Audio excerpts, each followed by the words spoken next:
Salmos 34, versículo 7, diz que o anjo do Senhor acampa-se ao redor dos que o temem e os livra do mal. Os anjos de Deus estão acampados ao nosso redor e eles nos livram do mal. Quando o inimigo quer nos atingir em alguma área da nossa vida, os anjos do Senhor estão preparados ali para nos livrar. É o que diz a palavra de Deus, tá? Eu não vou aprofundar aqui em batalha espiritual, da maneira como muita gente defende aí na internet, né? Uma batalha contra anjos e demônios que é travada nos céus, não é isso. Mas o fato é que na Bíblia está registrado em Salmos 34, versículo 7, que o anjo do Senhor acampa-se ao redor dos que o temem e os liberta. E em 1 Pedro, capítulo 5, versículo 8, Pedro disse assim: sede sóbrios, vigiai, permaneçam atentos, vigiem. O vosso adversário, o diabo, anda em derredor, rugindo como leão e procurando a quem possa tragar. Então presta atenção. O anjo do Senhor está ao nosso redor. E o nosso adversário, o diabo, está num raio maior ao derredor. Quem está mais próximos de nós? De nós que tememos a Deus, de nós que buscamos a Deus, que cremos em Deus. O anjo está mais perto de nós. Satanás está mais longe, mas ele procura uma brecha em nossa vida. Ele anda ao derredor, rugindo como leão, procurando a quem possa tragar. Se você abre uma legalidade para o inimigo, o anjo de Deus, ele não tem legalidade, ele não tem respaldo para te proteger mais. E o inimigo ocupa um lugar na sua vida.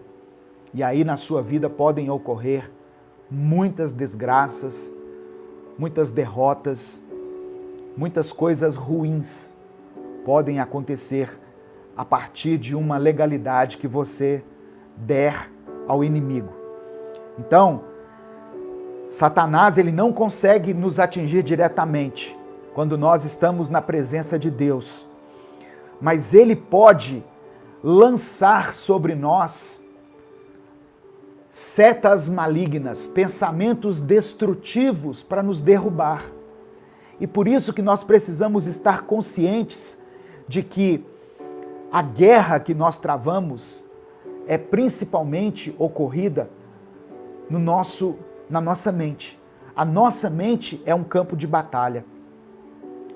Satanás, ele não está brincando de roubar, matar e destruir. Essa é a missão dele, esse é o currículo dele.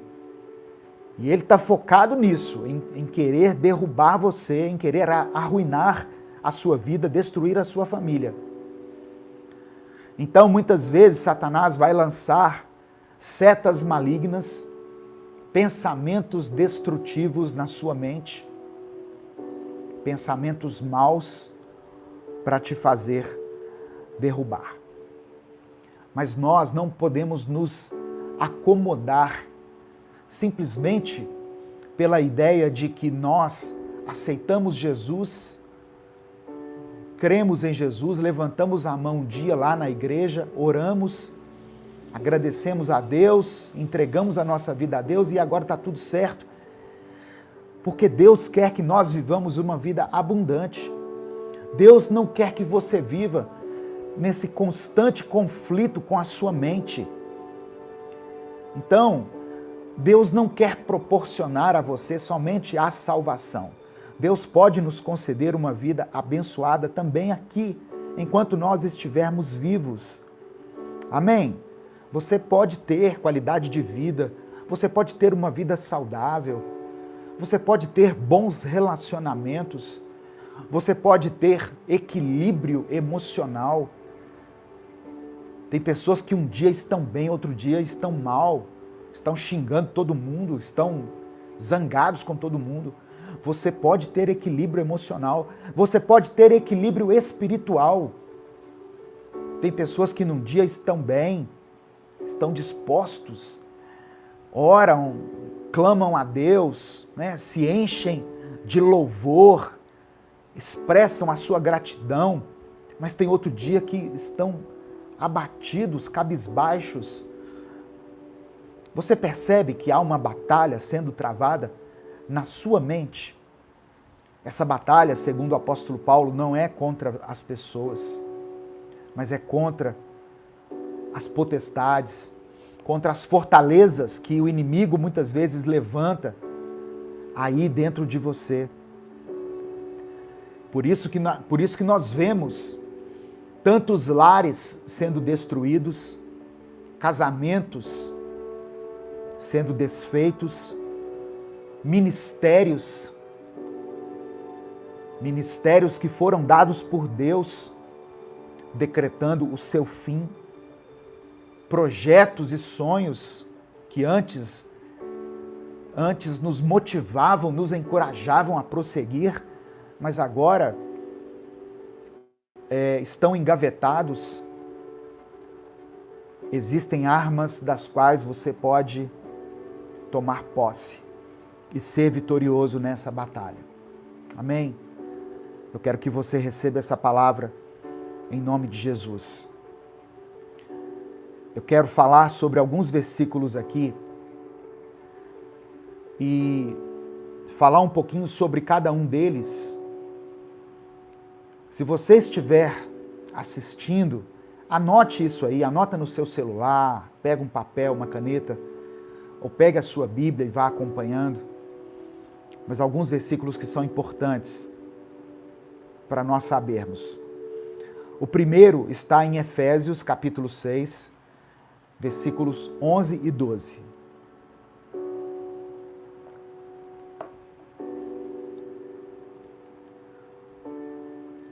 Vistam toda a armadura de Deus, para poderem ficar firmes contra as ciladas do diabo. Pois a nossa luta não é contra seres humanos, mas contra os poderes e autoridades, contra os dominadores deste mundo de trevas, contra as forças espirituais do mal nas regiões celestiais. A nossa luta não é contra pessoas, a nossa luta é contra o inimigo. O inimigo age como? Ele pode lançar setas malignas na sua mente, estabelecer fortalezas, argumentos, convicções na sua mente. Ele pode usar a dúvida muitas vezes. Satanás também pode usar pessoas próximas a você. Você já viu que às vezes você acorda todo motivado, todo cheio de encorajamento para vencer o dia, para vencer aquela semana. Aí você conversa com uma pessoa, parece que você recebeu uma ducha de água fria. Irmãos, Deus usa pessoas, mas o diabo também usa pessoas. E as nossas palavras, aquilo que sai da nossa boca, pode gerar vida ou pode gerar morte. Outro versículo que eu quero deixar aqui para você,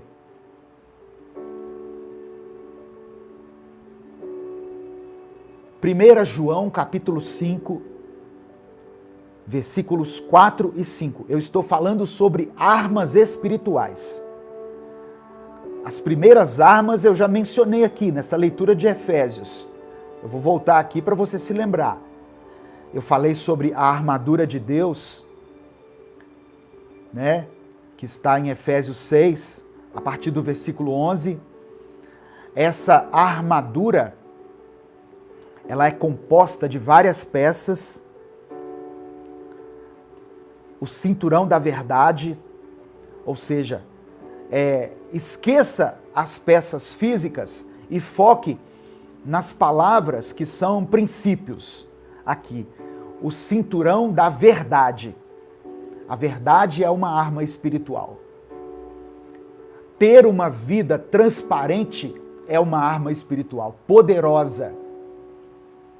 Ter uma vida regida pela luz de Deus é uma ferramenta para você vencer as batalhas espirituais.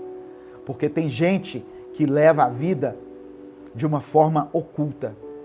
Ele tem uma vida que ele mostra para as pessoas, mas tem um outro lado da vida dele que está nas trevas, que está escondido, que ninguém pode saber, que ninguém pode ver. Então, seja uma pessoa verdadeira. Eu gosto muito quando a palavra do Senhor diz assim: apresenta-te a Deus como obreiro aprovado, que não tem do que se envergonhar. Eu e você precisamos levar uma vida dessa forma. Não termos do que nos envergonhar. Se alguém rebuscar a sua vida, você não tem nada que te incrimine. Se alguém abrir o seu celular, não tem nada que te incrimine. Não tem nada que te comprometa. Se alguém verificar o histórico de navegação aí do seu computador, não tem nada que te comprometa. Tem gente que se alguém pegar o celular dele, ele tem até um princípio de infarto das coisas que alguém pode ver ali no celular dele. Tem gente que, se você olhar o histórico de navegação do computador dele, ele passa até mal, porque vai ver o que ele está visitando, o que ele está vendo, com quem que ele está se relacionando, tipo de coisa que ele anda fazendo. Então a verdade é uma arma espiritual. Eu voltei aqui na passagem de Efésios, na verdade ela vai até o versículo 18, eu não vou ler tudo aqui, porque senão vai ficar muito extensa a mensagem. Mas o apóstolo Paulo fala da armadura de Deus, que é composta pela verdade, pela justiça, pelo evangelho, viver o evangelho, viver a palavra, pela paz do evangelho, ele diz assim, pela fé. A fé é uma arma espiritual. Nós devemos embraçar o escudo da fé. Temos que ter fé para vencer as nossas lutas espirituais, as lutas internas. Quando você começar a ser tomado pela ansiedade, pela tristeza, pela dúvida, pelo sentimento de culpa, tenha fé. Peça a Deus que te dê fé, que fortaleça a sua fé. Porque com a fé você vai vencer todos os dardos inflamados do maligno, aquelas setas malignas que Satanás lança contra a sua mente, elas são impedidas, elas são detidas pela fé.